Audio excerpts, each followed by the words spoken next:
Hello children. Light continuation refraction. That definition, bending or the change in direction of light ray at the surface of separation between the two optical media, which is known as refraction of light.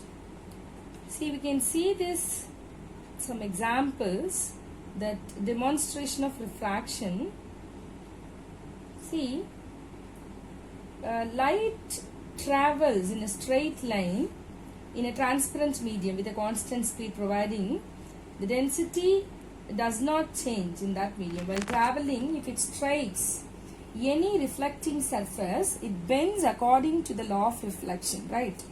Also, some portion of light is absorbed by some surfaces, some portion of light transmitted to that medium. This is occurring in that reflection. Now, this phenomenon of light can be we can demonstrate it through some examples. A pencil appears here bent and short when it immersed obliquely in water. Take a pencil and dip it obliquely in a beaker half filled with water, right? The pencil appears to be bent or displaced at the surface of separation between the two media. Is it right? Here the dotted lines you can see, I think so it is visible. Now the ray coming, see, this is because of the bending or displacement of pencil is due to the refraction of light. The ray coming from the portion of the pencil above and below the water reaches our eyes from different directions, so that the pencil appears to be bent or broken. This is one of the examples. Some more examples also discussed in our NCERT book. That is, it's difficult to pick up a coin from the bottom of the tank because of this. It appears to be raised, but actual position it is in the bottom. Due to that, the different medium, right? That's one more example we shown here. The lemons that kept in water in a jar appear larger than their actual size when it viewed from the size. Like that, different examples which is discussed in our book. You must read all the examples given in our book, right? Now the next one is characteristics of refraction of light. The characteristics of refraction of light, before we'll see what is the cause of refraction. The cause of refraction, which is the light ray get deviated from their original path while entering from one transparent medium to another transparent medium, we said, because due to the different density. So this we can the deviations, the change of directions, why it has occurred? Due to the change in velocity of light in the different medium.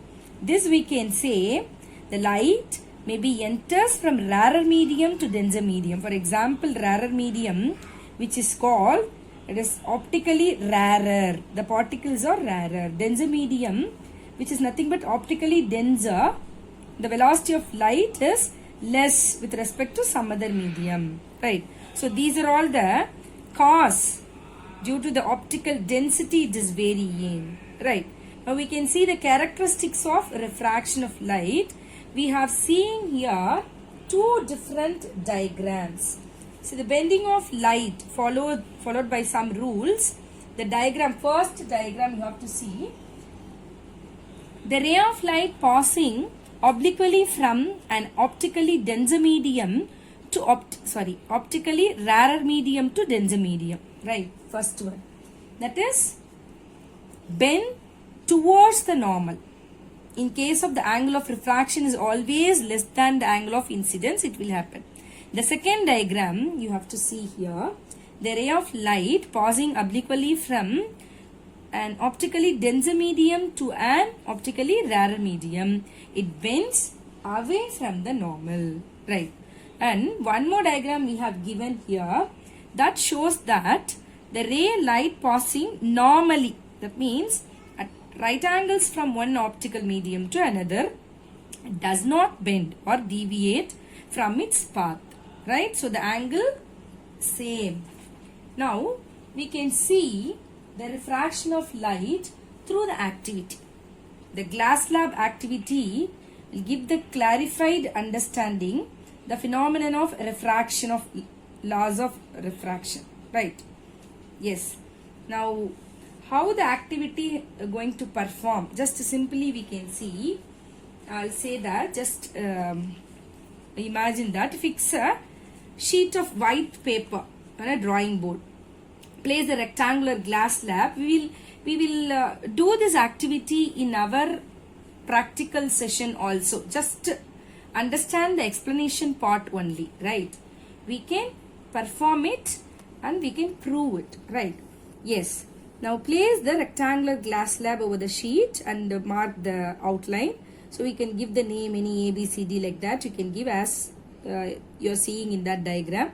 Take 4 identical pins, fix it's E, F vertically such that the line joining in that point, right? That angle edges of AB.